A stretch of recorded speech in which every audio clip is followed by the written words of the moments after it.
What's going on, y'all? I'm Brandon Atlanta Man Bang, coming to you live right here at Coach's Corner, the center of the universe, Thunderbolt, Georgia. Another episode of Rubbing and Grubbing. Rubbing is racing, grubbing is tasting. Thank you guys so much for tuning in. As always, man, got a lot to go over. Sorry I missed everybody last week. I was under the weather, had some illness stuff going down. I'm way better this week. Back large and in charge, baby. We're going to get right into this, man. If you tune in normally on Wednesdays, you know how we like to get the show started. We're going to play the word of the day. So there again, last week, didn't have a word of the day because I wasn't here. But before that, it was Atlanta, and that was when we were headed to Atlanta. And guaranteed if you watch that show, you had some shots and some sips of your favorite adult beverage for sure. But if you hadn't tuned in, the way we play is Lawrence is going to throw a word up somewhere up there. Whenever I say that word during tonight's show, you're going to take a sip of your favorite adult beverage. I always say it's age appropriate as well. If you're under the age of 21, play along. It's Wednesday. It's spring break here in Chatham County, man. Get hyped up on some energy drinks, some Kool-Aid, some sweet tea, whatever it may be, man. So like I said a couple weeks ago, word of the day was Atlanta. This week's word is going to be, I have no idea, y'all. It's somewhere up there. Every time I say it, make sure you take a sip and play along, man. So before we get going into NASCAR news tonight, I do want to give a big shout out to everybody up there in Atlanta, man. My NASCAR family, my family in general, everybody in the Turn 2 crew. My brother from another mother, Mr. Bubba Baker up there. Love you, brother. Big E. Everybody. Kenny, man. Rick. Everybody. Don Porter, man. I tell you what, I love you guys amazingly. I look forward to that every single year, coming and seeing y'all. Gerald, I love y'all, man. I got some of Don's famous racing sauce, which I'm going to be busting out here in a couple weeks. We got a special little treat coming up. I'm going to do some of my barbecue and bring it up, and Don was nice enough to give me a little bit of his racing sauce. I don't have the recipe yet. I'm going to work on that, but it is really good, man. But I do want to give another big shout out there to Rick as well from New Mexico out there in the Turn 2 crew. $100 donation for the cause, Checkered Flag for Charity. We're going to touch base on what that's all about here later on in the show, but I want to make sure that it is spoken. When I say this is my family, these are my brothers, man. I tell you what, I would do anything for these guys and vice versa. Some of the coolest folks you'll ever meet in your life, and I'm disappointed we only get to do this once a year, and I'm telling you guys, I'm coming to see y'all out there at Fort Walton Beach. We're going to tear that place up for a while, man, for sure. But moving right into it, man, NASCAR news. I mean, hey, if you watched the race last week, you already know. Ross Chastain seals the deal for Trackhouse. Not only does he get his first Cup Series career win, he locks down the first win for Trackhouse racing ever, man. So we're going to touch a little bit more bases on that as we move on in the show. But like I said, Ross Chastain brings home the victory there at Circuits of the Americas, man. So, hey, biggest news that I got to talk about is this penalty with Brad Keselowski, man. I have no idea what's going on over there in the Roush camp. They caught the level 2 big penalty, man. $100,000 fine, 100 driver points. I mean, that's make or break big time. And if he makes the playoffs, he loses 10 playoff points off the rip. I'm telling you, that's a big penalty. So they manipulated one of the third-party manufactured parts by NASCAR. They haven't released yet what they've done to it, which is kind of like the big deal. Other teams, other manufacturers, the Penske's, the Gibbs, the Hendricks, they want to know what the infraction was to try to prevent that from happening to their team. NASCAR has yet to say it. Roush Fenway Keselowski Racing did appeal it. I think it's either heard to, let's see, yesterday, Thursday, sometime this week, their appeal, April 7th, sometime coming up very soon, their appeal is going to be heard. NASCAR never really overturns a penalty, man. You're going to end up paying the money and losing the points. But at the end of the day, it's a learning lesson. NASCAR is not playing around at all with any of these manufactured parts that they supply to these teams. There's no manipulating them, man. I tell you, we're going to see how far and how many more teams this season get busted with it. But at the end of the day, Keselowski Racing, Roush Fenway Keselowski, first ones to catch the heat, man. So, hey, Bubba Wallace, another guy caught a penalty here this weekend at COTA, lost a tire. As we've seen in races prior to this one, you lose that tire comes off the car. NASCAR's not playing around one bit, man. They are penalizing big time. And I got some things to say about that. We're going to talk about that in another segment coming up down the road.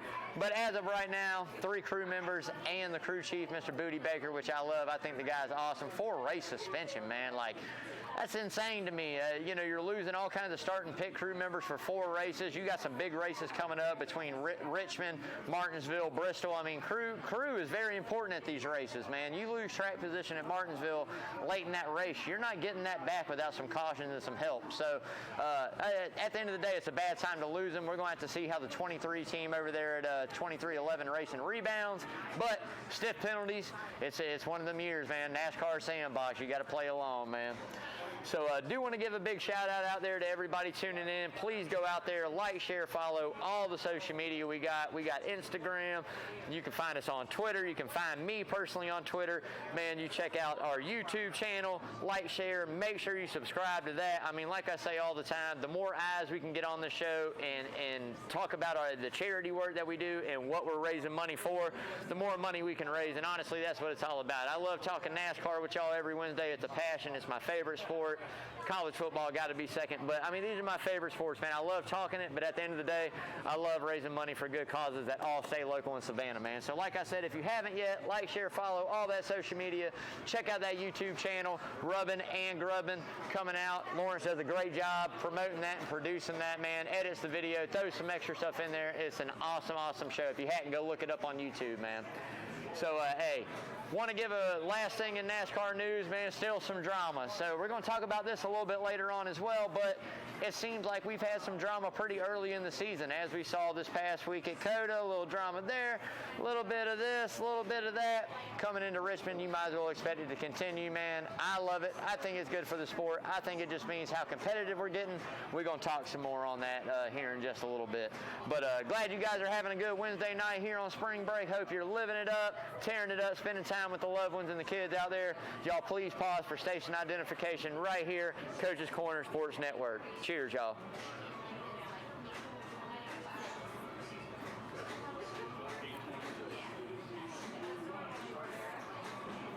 All right, man.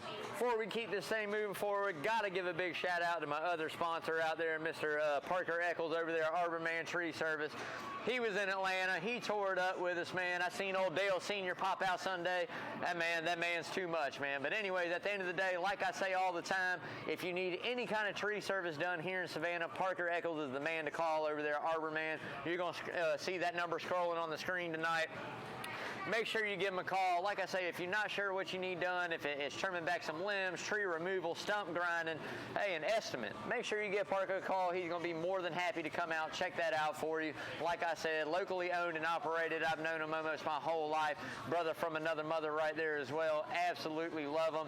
As I always like to say, no job too big, too small, no tree too tall. Give Parker a call over there, Arbor Man Tree Service, y'all. He's going to take care of you, I promise you that. Love you, brother, and we'll get together here very soon, man. So I hadn't done it yet, so what the hell, I gotta swear to get this bucket up here really quick. Woo! Short throw, and it was a catch. All right, baby. So swear bucket, dollar goes in. If y'all don't know what this is about, every time I say a swear word, we throw it in. This goes into Checker Flag for Charity, which is what we're getting into. My whole reason for doing the show, man. Checker Flag for Charity. Basically what we do up here on the Rubbing and Grubbing crew and at Coach's Corner, we pick a cause every year that is local, whether it's a family in need, whether it's an organization, whatever it may be, and we raise money through our patrons and through things that we do up here and raffles and different things to raise money for a cause, but it all stays local. So there again, this year, John and Dale Henderson have been nice enough to allow me to do this for a personal friend of my wife and mine. Suddenly passed away. She leaves behind a daughter. What we're doing is we're raising money for an educational fund for her down the road. I tell you what, it can't go to a better family here in Savannah. It is going to be an awesome deal. We got some big stuff planned up for the end of March, early part of May before we hit that summertime. A couple good raffles coming out there for y'all, but you got to come up here to Coach's, man, during these concerts and support Coach's as well to be part of it. But hey, at the end of the day, like I said, what we do on Rubbing and Grubbing is whatever car number wins that race during that week, we pay it forward into the bucket. We were off a week, a 24 car William Byron won that one there at Atlanta, our home track, so $24 goes into that bucket. Last week, the one car, as y'all know, one's never enough. one goes in, bring the 20 in there, we throw that in there with my buddy Rick from New Mexico's donation up there at Atlanta. That's going to bring our grand total so far, and we're not even 8 races into the season, 10 races into the season yet. $909 we've raised right here on Rubbing and Grubbing, 6-7 weeks in. I tell you what, I always say it, none of this is possible without the patrons and people watching. If you come up to coaches, man, you'd like to donate, tell your server, tell your bartender, tell your waitress, hey, tell any staff member here, they're going to make sure it gets to the right place. You want to round it up, here's $5, $10, $1. As I say all the time, pennies, nickels, dimes, 10, 20s, 150s, does not matter. Whatever you got to give, we'll take. And not only that, it gives you a feel good when you walk out of here. So like I said, checker flag for charity, almost $1,000. I'm gonna say we're gonna be close to $1,000 by the end of the weekend, man. After this race coming up, we're gonna be real close to that, and I absolutely love it. Doing great things right here at Coach's, man. So moving right along, like I say, we're gonna move into the second favorite part, and I tell y'all what, this has to be. It's really hard to come up with who's hot and who's not this year. I mean, pretty much if you've been watching the show, you know whoever wins is coming on that who's hot list, and there's going to be something about who's not. But basically, we're going to break down what's happening in the sport, who's moving in the right direction, who's moving in the wrong one, or what's moving in the wrong one. So at the end of the day, like I said, you got to look at it and say Ross Chastain has got to move up on that list. He locked down that first win right there at COTA for Trackhouse and himself in that career. Big moves coming out of Trackhouse Racing. I tell you, I'm caught off guard by it. I was caught off guard last year by the way that they showed up, being that brand new team and had the runs that they had there. I'm going, man, this year, new car, new equipment, who knows what it's going to be. Trackhouse has showed up, man. Them boys are putting the money in the right place. Marks and Pitbull are doing it big over there. They're putting the money in the right places. They're getting the finishes, and it's showing out there. Not only do you got some talented drivers behind the wheel that's getting to showcase their abilities, you're bringing good equipment week in and week out. The consistency for the one's been there. I think he's podium top 3 the last 3 races, however many races it's been. Ross Chastain finally got the win there. That is an awesome thing. Daniel Suarez, no slouch either. He's been running top 5, top 10, top 12 all year, whether he got the finish or not. Watch out. Trackhouse is going to continue to be hot. Now, my biggest question is, can they carry the consistency over throughout those summer months when it really, really gets down to the nitty-gritty before we get into that chase? Or are they going to kind of filter out as the big teams, as I like to refer to in the big threes, the Hendrick, the Gibbs, and the Penske all catch up a little bit or get it lined out? But at the end of the day, right now, they're doing what they need to do to lock their drivers into the playoffs, and I think that's awesome for a second-year team, man. So, hey, next thing that's on that hot list, first-time winners, man. I mean, first-time winners are absolutely killing it. We've had 3 first-time winners, Austin Cindric, Chase Briscoe, and Ross Chastain, all locking down their first career Cup Series wins this season. I don't know how many more we're going to see. I mean, we still got a lot of names out there on the list that hadn't got theirs yet, and I mean, that are running good, that have potential to go out there and contend for that win every week. So, first-time winners right now, as we saw last year even. I mean, we saw guys, Michael McDowell and different guys, different winners throughout the first 10, 12 weeks of the season. Here we are. We hadn't had a repeat winner yet, and we still got big names out there without win. Denny Hamlin, Martin Truex, Chase Elliott. I mean, we got guys out there that hadn't won, and we got young guys out there that are outperforming these guys week in and week out. So something we got to keep an eye on, but right now first-time winners are hot in the sport. So if you're going to go out on it and make a money bet, I'm going to say, man, find you a first-time winner that's a little deeper in the field and put your money on them. Let it roll, man. So moving right into the who's not, and this is probably one of my biggest pet peeves I've found over this season. I'm not really enjoying this at all, and that's NASCAR's new penalty system. So I think we kind of set the bar a little tough on certain things. There again, we're dealing with a brand new race car, different size wheels, different way we go about the pit stop, single cars, this, that. I mean, so many different new things that are happening this season, and we're not able to control, certain things there again in the penalty wise. So like you can't control a tire coming off the car. Yeah, you can think you got that single lug tight, but you don't, or it cross threads or this and that and yada yada, and you lose a tire, and what you get penalized is insane, man. Crew chief, crew members for 4 races. I mean, you were talking now, you're taking the best at what these guys are hired to do in that organization on each of these pit crew teams and suspending them for 4 races when these teams are trying to contend every week. So I've been talking about it for a few weeks now. I'm going to continue to talk about it because I know it's going to happen. Eventually, you're going to see these teams go out and start trying to buy the best of the best crew members to back these guys up. If we're going to lose them for 4 weeks and we need some really good guys to fill in, we're going to go buy the guys. Now, don't get me wrong. I know these teams farm their pit crews just like they do drivers. You're going to have guys that are in lower series or different series or that you hire that, hey, practice the pit crew maneuvers and practice changing tires and fueling cars and different things like that. So it's not like you have nobody to back them up, but I just think NASCAR's gotten a little crazy with this. Now, the stuff with Brad Keselowski, I totally understand, and RFK Racing, not Brad in Pacific as a person, but as a team, I understand that, man. This is a third-party manufactured part. Everybody's got to run the same things. You've got to fit it within the rule book.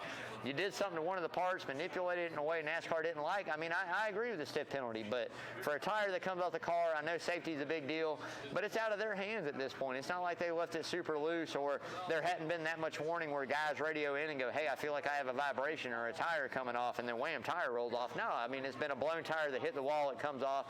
Different things have happened. So something I think NASCAR needs to take a look at, maybe take one step back, tone it down. We'll see where they go, but it's just one of my who's not. I don't care for it at all. I think it changes too much of the race dynamic week in and week out, man. So the only other thing that's going to make it on the not list, and this is going to refer to a lot of guys complaining, but drivers bitching about race etiquette, right? Like, there's been more complaining and crying and baby boo-hooing this past week after what we saw at COTA and earlier in the season than I've seen in a long time. Even the end of last season is where it started, right? So evidently a lot of these guys that are older, which a lot of them are, a little bit up there in age, later 30s, mid 40s, etiquette on the racetrack. Back in the day, if you were in the lead and the guy behind you was faster, you kind of pulled over and gave him the track position. You tried to track him back down after a pit stop or a restart. Man, in today's world, the field is so tight, you cannot do this. So I think a lot of guys are setting those older ways and haven't quite picked up the ball. I mean, it's a training thing. This is the way you were raised to race. This is the respect you gave your other drivers. To today's day and age, you might respect them. I mean, you really care about them. But at the end of the day, if it comes down between you and a win, you're going for the win. And I think it's great for the sport. I think it speaks volumes on not only do you have 10 guys that can win every week, we're up to probably close to 20 guys, closer to 20 than we are 10 that can go out and win every single week. So when these guys, it's the first career win or it's locking them into the playoffs, and we all know how valuable that is, or it's making that team, getting that momentum right and kind of feeling like, hey, I did what I needed to do as a driver. These guys are paid to go out and win, not only for sponsors, team owners, and for themselves. I mean, why race a car other than to make a living, but you want to win races? So at the end of the day, I see nothing wrong. I see some of the older guys need to kind of evolve. And I mean, it's easy to cry about it and sit here and say, hey, that was wrong. You shouldn't have done it that way. This is kind of BS. You shouldn't move me that way. But at the end of the day, I've seen some of those same guys complaining about it, use the bumper and move guys out of the way to get a win themselves. So if it's down to me, if it's between second place and a trophy, I'm getting that trophy. And I know 99.9% of the drivers out there aren't going to back out and finish second when they could have won a race. So at the end of the day, if it takes spinning a guy out, if it takes just driving in, bombing a guy, that's what it takes. But at the end of the day, hey, fair game's fair game. Do unto others as they do unto you. Somebody bombs me for a win, at some point in time, I'll get them back. That's just how the game's played nowadays. Older guys got to evolve with it, man. But that's going to wrap it up for who's hot and who's not. We got to take a little break, man. I'm running out of breath. I got to pause for station identification. I'm going to kill this one and get a freshie, y'all. Hey, right here, Coach's Corner Sports Network, Thunderbolt, Georgia.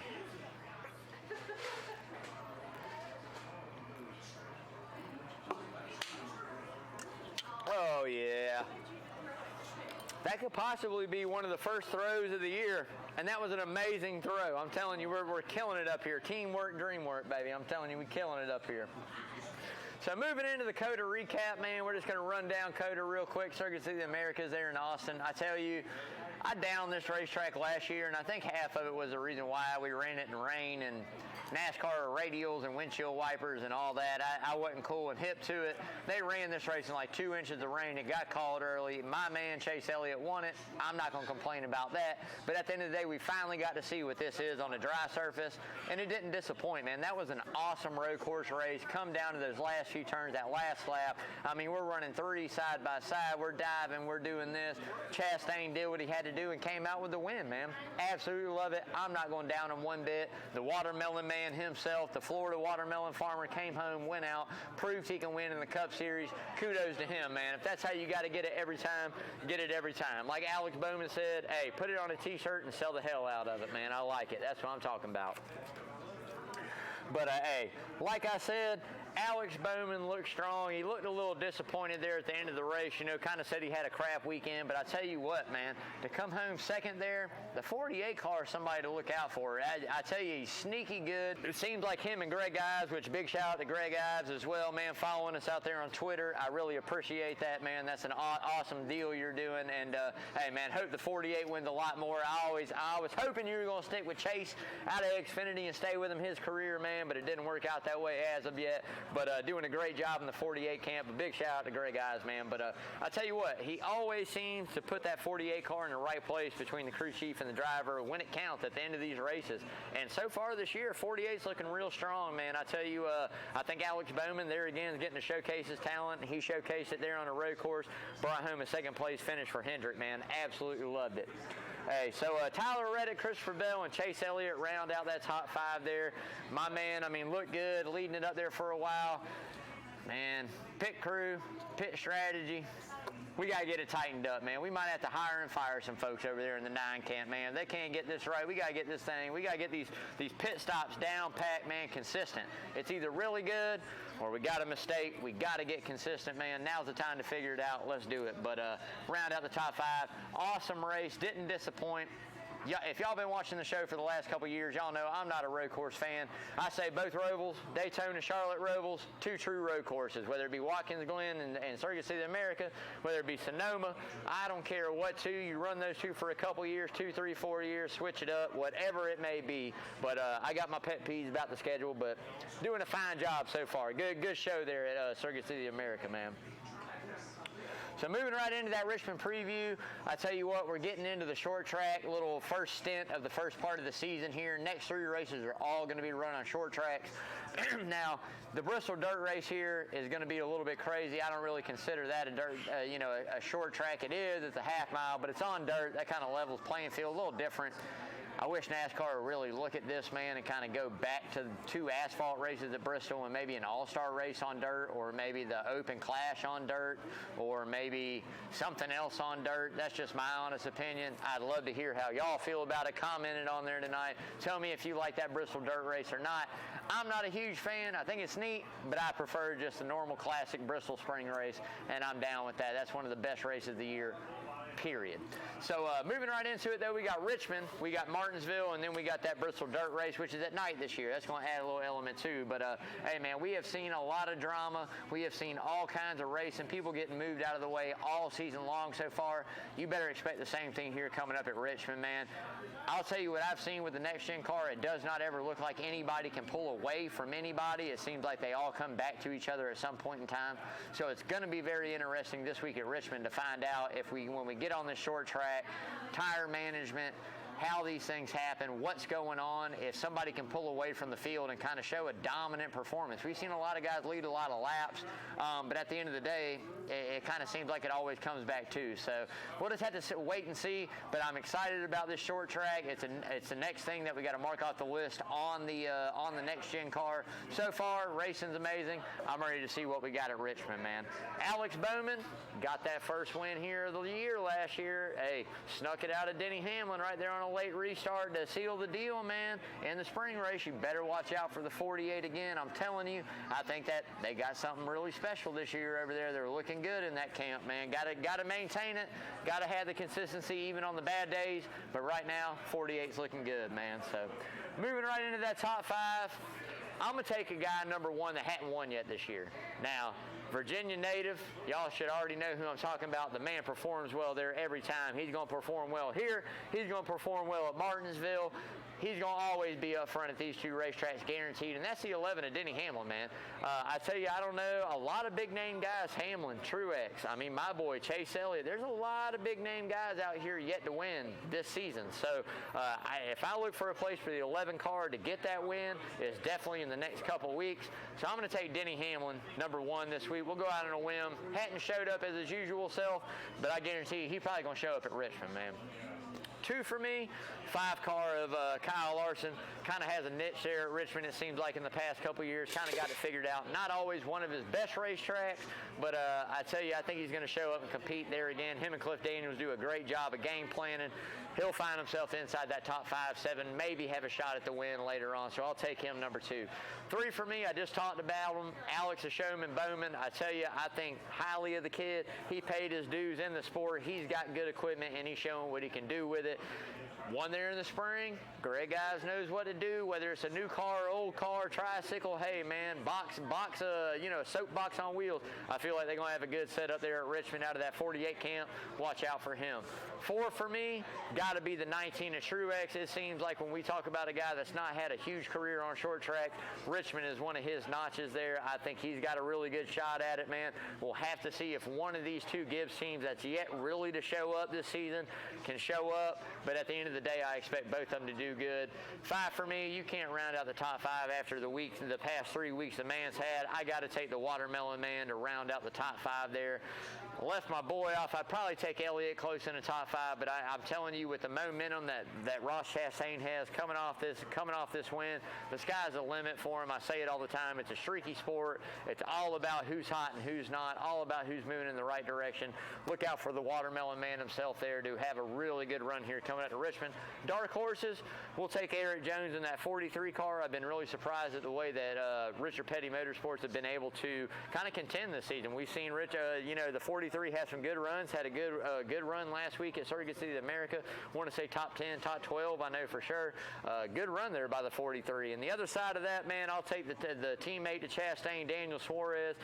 It's only a matter of time before that 99 gets a win, too. I think now that we got the 1 checked off and not necessarily locked in the playoffs, but got a win, probably going to be in the top 16. I'll look for them to put a lot of eggs in the basket of the 99 camp to do the same thing over there and lock him in. So watch out for Daniel Suarez this week as well, man. So moving into the hard right turn, man, this is something, everything. We kind of get off subject. There's one subject I really kind of want to talk about a lot. And it was kind of a neat article that I read this past week. And we're talking about windshield wipers on NASCAR, right? So last year, the year before, they implemented, hey, we're going to run in the rain. We got a radial. We practice this radial. If it's rain and we can run this race, we're going to run it at road courses. So we saw last year at COTA, hey, radial tires and windshield wipers. So it's been mandated every time we go to a road course, windshield wiper, at least the motor is mandated. You got to have the motor in the car. You don't have to necessarily have the wiper, but you got to have the motor.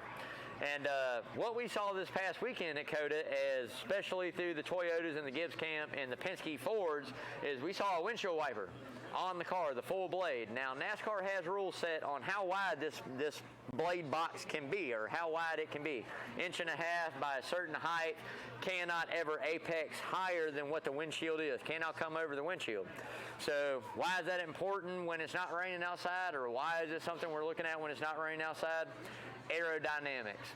So there again, I say it all the time, these guys hire engineers to go and find a 1/10,000th of a horsepower, 100,000th of a horsepower, 100,000th of a second, man. You get me 100th of a second, oh man, we're making huge moves. You get me 1,000th of a second, 10,000th of a second, we're making moves in the right way. So some of these guys have figured out, probably through wind tunnel testing and different things, if they take that wiper at a certain diameter and build it in NASCAR specs and put it at a certain angle on these cars, it helps deflect air off the hood and over the top of the race car, which in turn probably helps fuel mileage a little bit, probably helps downforce, probably helps everything. So there again, like I say, when we look at this and people think of NASCAR as just being a lot of left-hand turns and a redneck sport, it is not. This is a very highly engineered money sport, man. You pay big engineers big bucks to go and figure this stuff out. Just this. It's inside the rule book. It's something that we mandate. We have to have it at a road course. Why not take advantage of it? We didn't see all the teams do it, but we did see a few. too. Now, what kind of dividends that paid off for those cars, I have no idea. It's got to be found in the data, I would think. So I'm sure you'll go back and see a lot of these teams pull that data out between every single race car, see what laps they ran compared to guys that had the wiper positioned this way, or this way, compared to guys who didn't have a wiper at all. But at the end of the day, man, I thought it was really neat. I love it. We're playing inside the box, inside the rules, and we're trying to make them go faster already. Big shout out to all those. Big shout out to all the techs out there, all the engineers out there, everybody that does their thing, man. Absolutely amazing. Blew my mind when I read that article. If you hadn't, you could check it out on NASCAR News. There's quite a few news outlets that have that article up. I highly recommend reading it. It's pretty neat. It's a neat deal, man. So, hey, moving right into the grubbing, I'm going to tell y'all right now, it's coming here in just a minute. It might be before the show. It might be after the show. I don't know when it's coming, but at the end of the day, we do got a grubbing segment this week, and it is coming up. But while we wait on that, we're going to talk about everything else that coaches. Hey, if you listen all the time, Green, White, Checkered, ESPN 104.3, PJ Zuko and myself, Brandon Bain, do that NASCAR show every Sunday morning, 9 to 9:30, right there on ESPN Coastal. You didn't hear it last week. PJ had his vacation. He always does a fishing trip with a lot of buddies of his, childhood friends, man, and they were tearing him up. And, he let me know, hey, I'm out of town. We're not going to do one this week. Awesome, man. Greatly appreciated, brother. But make sure you tune in this week, because I can guarantee you, PJ and myself are going to have a lot to talk about, a lot to catch you up on the NASCAR news, a lot of insight, everything that breaks from now until that Sunday morning. We're going to get you caught up on it. And I tell you, PJ knows the stuff, man. He does an amazing job putting on that show, producing that show, and we always have some really good content. So if you haven't checked it out, like I said, that's every Sunday morning, Green, White, Checkered, 104.3 ESPN. You can even stream it live on ESPN Coastal's Facebook page.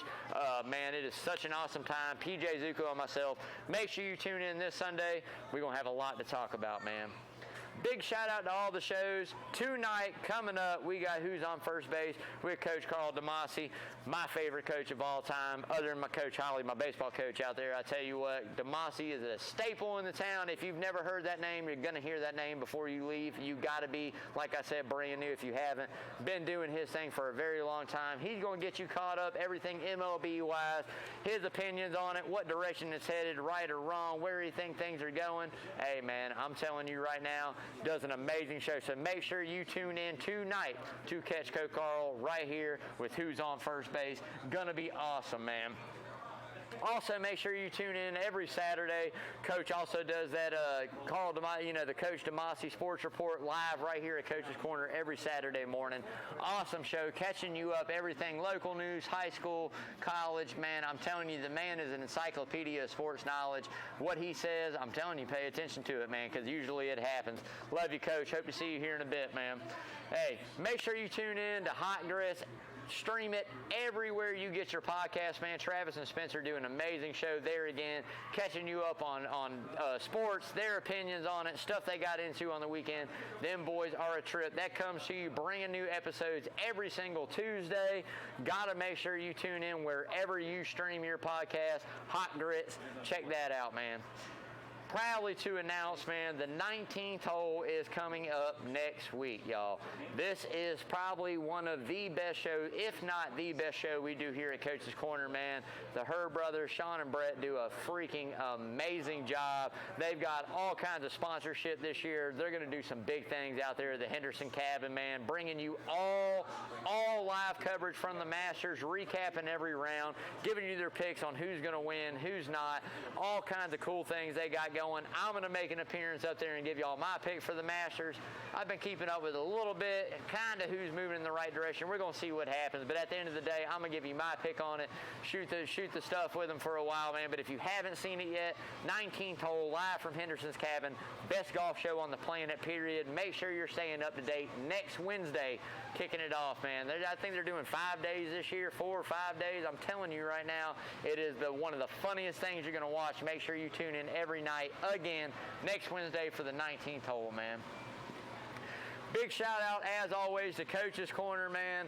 John and Adele Henderson, all the patrons here at Coach's. Love everybody up here. Everybody does such an amazing job, not only supporting all the causes, man, but just good camaraderie up here, man. You can walk in as a total stranger. You're going to walk out with a friend, a full belly, a good drink, and a friend. I'm telling you, Coach's Corner, Thunderbolt, Georgia, the place to be, man. Like I said, make sure you come check it out if you've never seen it, and if you have been here, keep coming back, y'all. That's what it's all about. But I do want to tell y'all, thank you very much. I love y'all. Thank you for tuning in to Rubbing and Grubbing.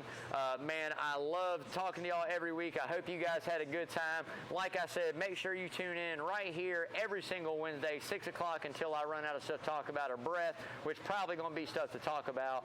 But make sure you tune in every single Wednesday, 6 o'clock, live right here at Coach's Corner, the center of the universe, on Coach's Corner Sports Network. Hey, man, until next week, I hope y'all have a great little spring break if you're on a little vacay. If you're out of college, out of school, man, tear it up, do your thing, but make sure you pop into Coach's right here. I love y'all. Make sure you give all your loved ones hugs, kisses. Stay close. Till next time, y'all, as always, wash your hands, man. Love y'all.